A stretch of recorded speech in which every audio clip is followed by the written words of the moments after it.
Today we're going to be talking about Flegg Trials, signs and things to note when changing clubs, and we're going to be talking about Tim Grover. Welcome to episode 29 of Run It Straight.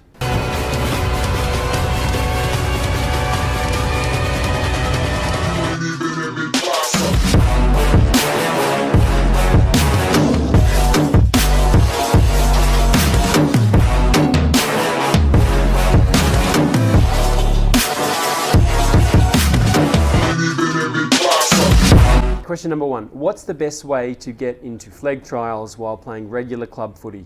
And he's put in brackets, 20s. Okay, number one, train your ass off and get into absolutely amazing shape physically and from a skill point of view and from a mental point of view.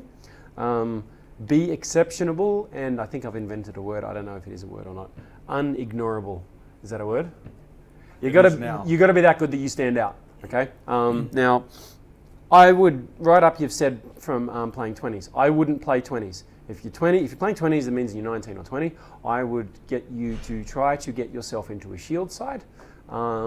If possible, find a shield side that works as a, this is in the current 2022, late 2022, early 2023 current system setup, because you could look at this in 6 months and they may change the way the comps work and everything else like that.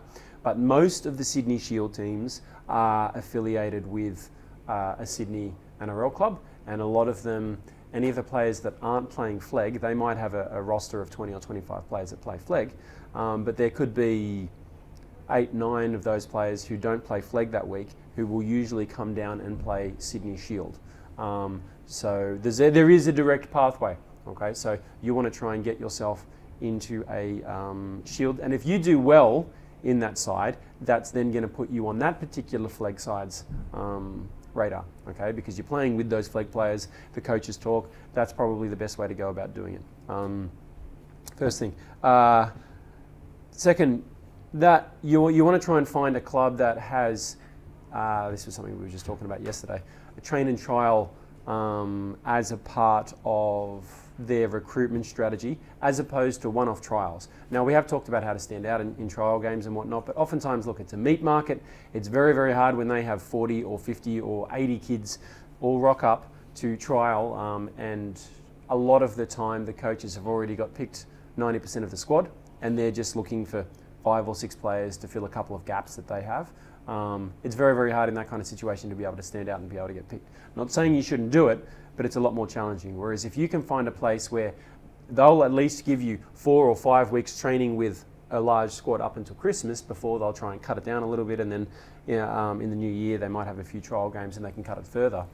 If you've got 4 or 5 weeks, you can actually prove your worth much better there. You can show your fitness, you can show your speed, you can show your skill work. More importantly, you can show attitude and desire, and if you're someone who, you're rocking up 15 minutes before every single session, you put in 100% of your effort through that session, and they can start to see some of your skills, displayed over that month and a half, 6 weeks, whatever it is. They're much more inclined to think, that's someone that we want to have in our squad moving forward. I'm not quite sure where we can fit him in the team, but the attitude's good, it's infectious. That's something that we want to have as part of our club. I'd look to play Shield rather than 20s. There are some clubs that have got a 20s that feeds into a Shield. That might be a better option, but again, I'd press to try and make a Shield side. And even if you want to get into a Shield side, you want to look for one where there is a train and trial period beforehand to allow you to show your value. Yeah. Anything else here? No, I think just to reiterate that, I do think the train and trial is the best option.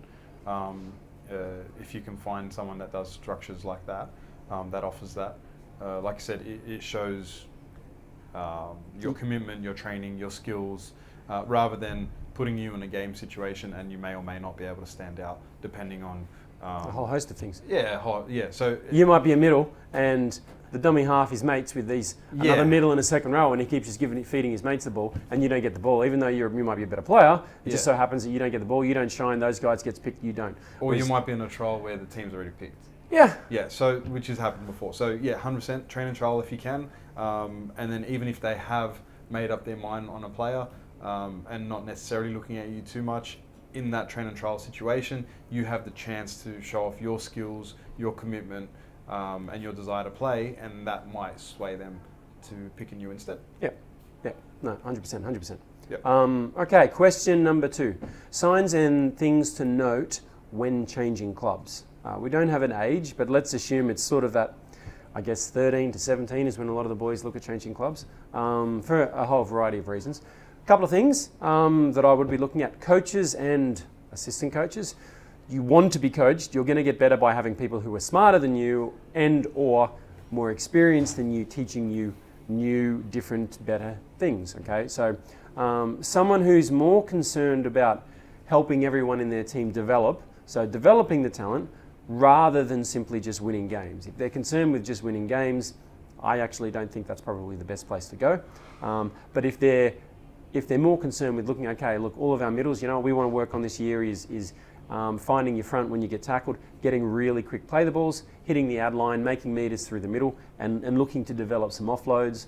And so that same coach is then working with like the wingers and the fullback. I want to work with you guys at getting you to back up and just push up with the ball carrier continuously. So when we can get some of our front rowers, second rowers with their hands free, you're going to be hanging around. Like that's much more of a strategy than, you've got Steve who's a gun center and it's like just get the ball to Steve.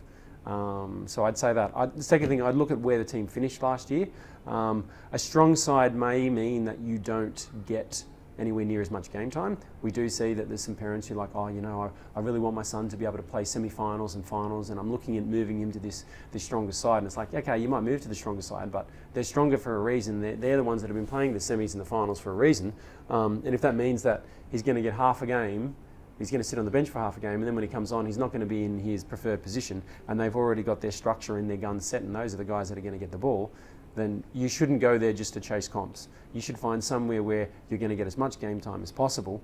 Obviously, you don't want to stay in a side that's getting flogged and getting mercied every week.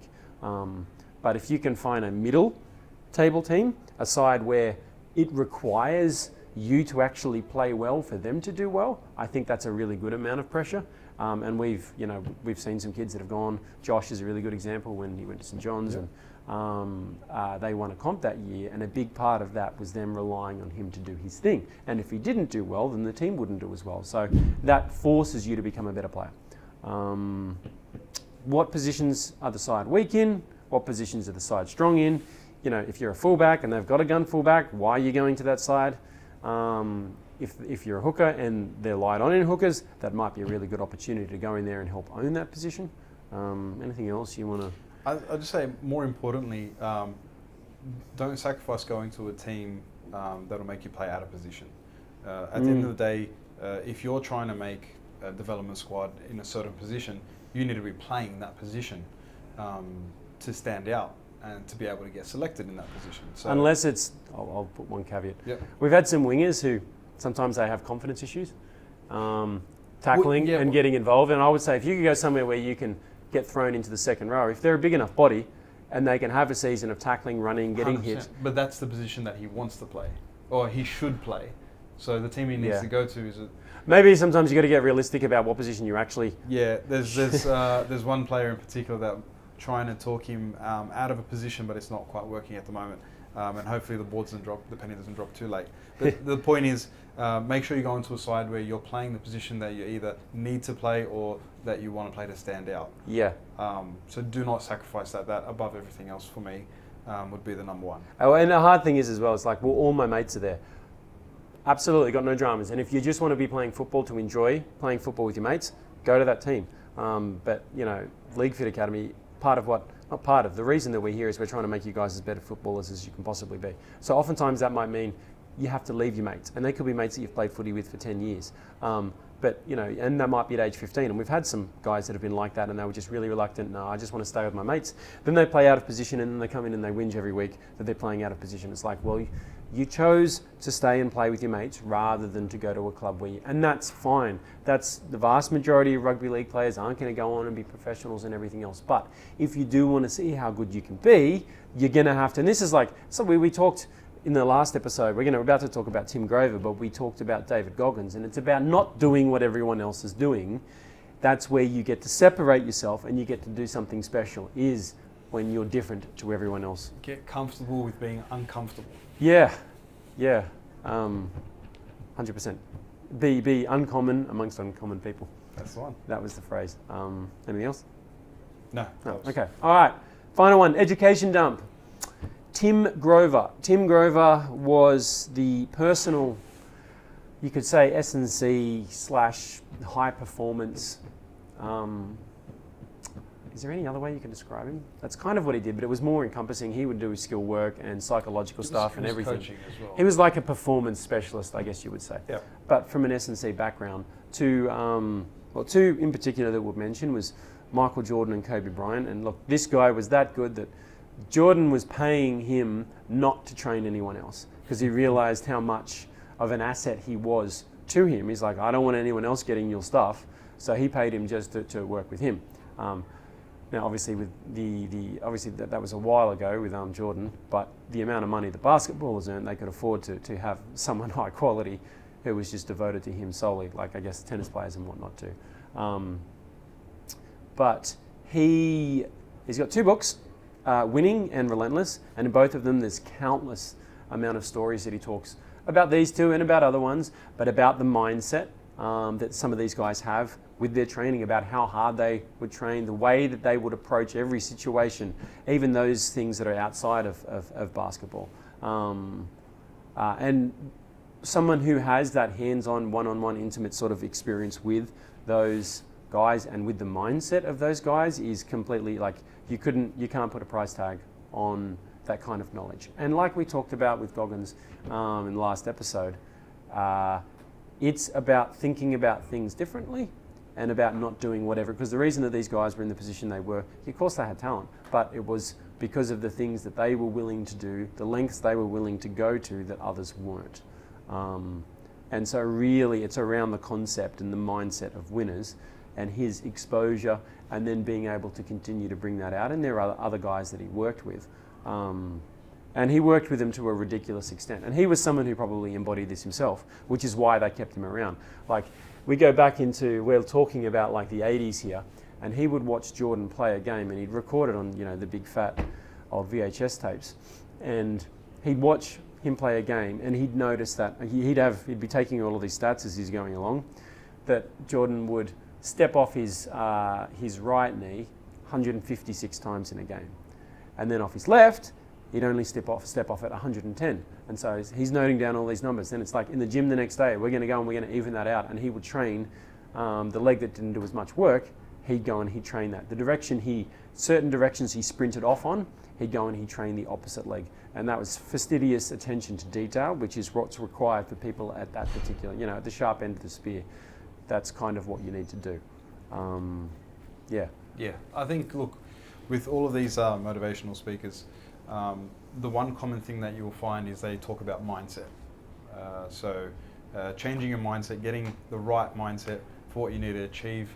But in particular, one thing that sat with me listening to Tim was talking about using all of your emotions, the darker side of your emotions as well, and fueling that in the right way and using it as fuel to help you train harder, push to different limits that you think you wouldn't be able to reach. Yeah, prior 100%. Like, you might do 10 sprints and feel gassed, but if you can find another place that's there that you've never really reached into, and before you know, you've done 1400s or 1500s instead of the 10, and the better able you are to be able to draw on that, when you get into a game and you're in a real, a real hard contest against someone else who's not relenting, that's kind of where you need to dig and where you need to go to be able to come out the other side of that.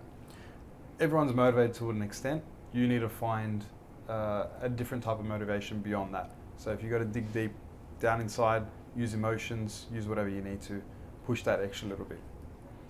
Cool. So Tim Grover, 2 books, Winning, Relentless. They're both audio books.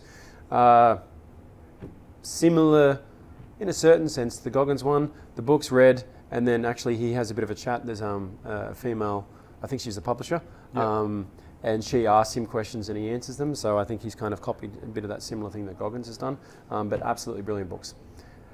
That's us done for this episode, short and sweet. All right, guys, please keep sending in your questions and we'll do our best to answer them. Cheers. Today we are talking about how to crap. What's the best way to get into Flegg Trials? How to crap. Do a 3 RM squat.